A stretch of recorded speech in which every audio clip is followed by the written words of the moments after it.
What's a memory? A memory is something remembered from the past, a feeling, an anecdote, or even a sad story. Something we might feel nostalgic about. But as a content creator, how can I make you feel it? So, if I must create that feeling of a memory in a video, it would probably be a 4:3 format with VHS effects on it. I'm Amelise, 22 years old, and this is my 2024 year.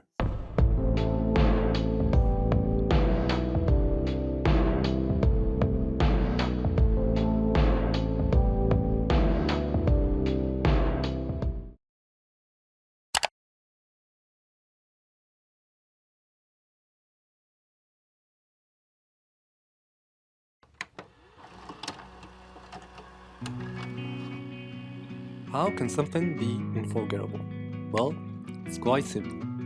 Either you do an activity for the first time of your life, or you live through something so impactful that it leaves you a mark you can't erase. In my case, all started when I joined a club in my college.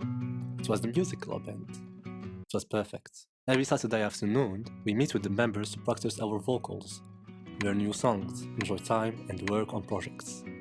Some tried new instruments, others were teaching it. The good thing was that everyone helped each other. Any person who was good with something taught it to the others.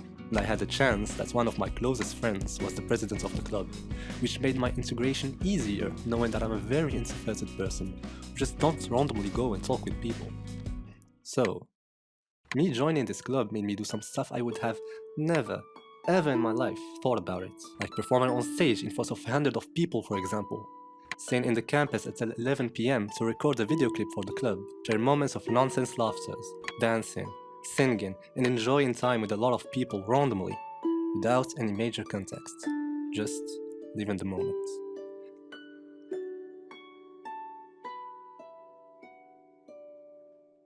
The music club was a space where I found my voice quite literally. As we gathered, it felt like time stood still. These moments of joy stitched together into a tapestry of memories I never knew I needed. Performing on stage, it was like stepping into another world. The lights blinding, the sound vibrating through my bones. I felt small but alive. It was terrifying but exhilarating. And that feeling, standing there, surrounded by lights and sound, I'll never forget it.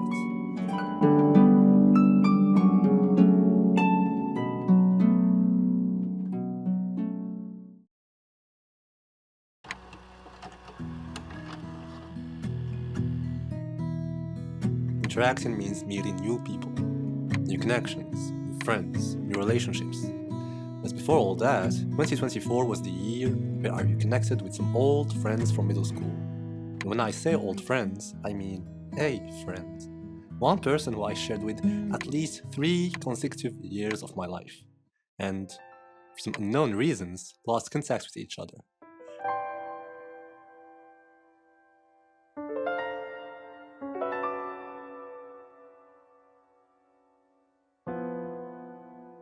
I don't know exactly who texted who the first, but the truth is, meeting him again made me realize how I missed the time we spent together.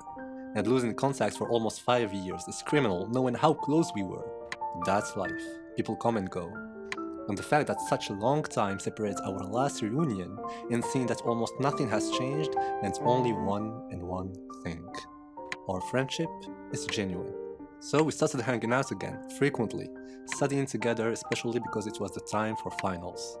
We succeeded, and it was without a shadow of a doubt a fantastic reunion that marks my year.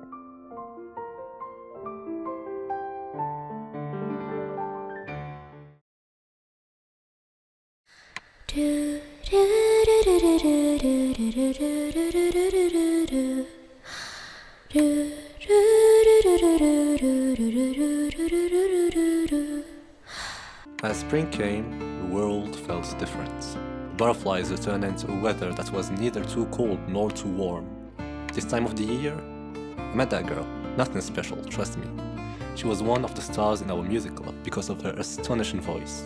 And, for some reasons, while we were going back home from a club session with some other members, we talked about La La Land and about City of Stars. Funny enough, I just watched the movie a couple days ago and started whistling the melody of the famous song. She started singing it, and I followed back, and out of nowhere, Because of the event that was coming, she asked me if I wanted to perform the song with her. I was surprised and curious at the same time, especially as my vocals aren't nearly as good, and I didn't really know the girl. We barely exchanged for the whole time we spent at the club. Somehow, I said yes. Me, who first joined this club to run away from my comfort zone and try new things. This was a big chance for that, so I practiced and practiced and practiced. I didn't want to be a heavyweight for her.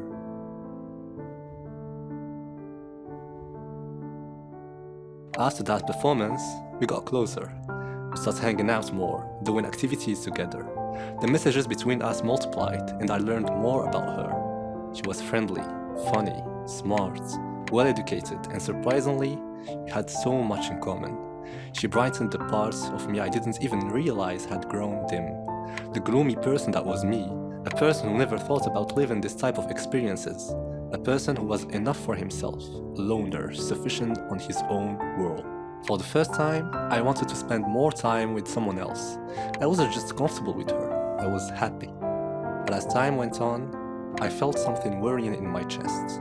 Yes, it is what you're thinking of. And I don't like it.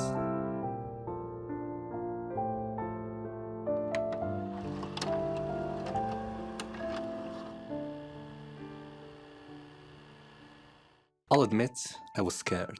Not of performing, but of the feeling growing inside me. It's strange how someone can slip into your heart when you're not even looking.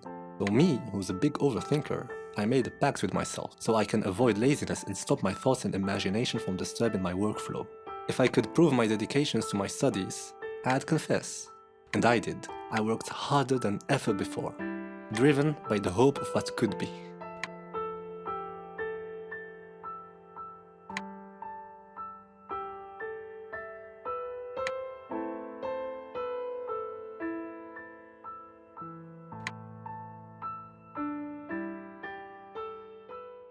When I finally found the courage to speak my truth, I was ready for anything.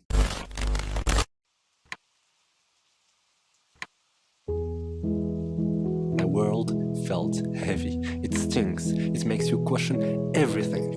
But the worst part, the hope you once held so tightly slips away. It's not just a world, it's a silence that follows you home. The nights I spent dreaming of what we could be, the moments I imagined, all erased in a single sentence.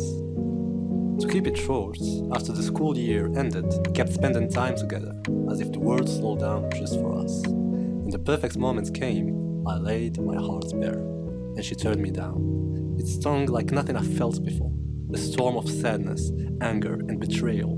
But in the end, I guess it was just a girl who couldn't see me the way I saw her. I wonder if it was something in my behavior or in my personality. Maybe I wasn't enough. Maybe I didn't try hard enough. But in the end, I was left broken-hearted. After that, we drifted apart. No more hanging out, no more messages. I don't blame her, but I can't be close to someone I loved romantically. It's just not in my nature, and yet, I wonder, does she ever think about the moments we shared? The laughters, the quiet moments that felt so special to me? Do they flicker in her memory the way they do in mine? It's been 3 months now, and still, I can't shake the thoughts that maybe, just maybe, she remembers too, and misses them like I do. I hope she does. If I could, I'd wish for just one of those days to come back.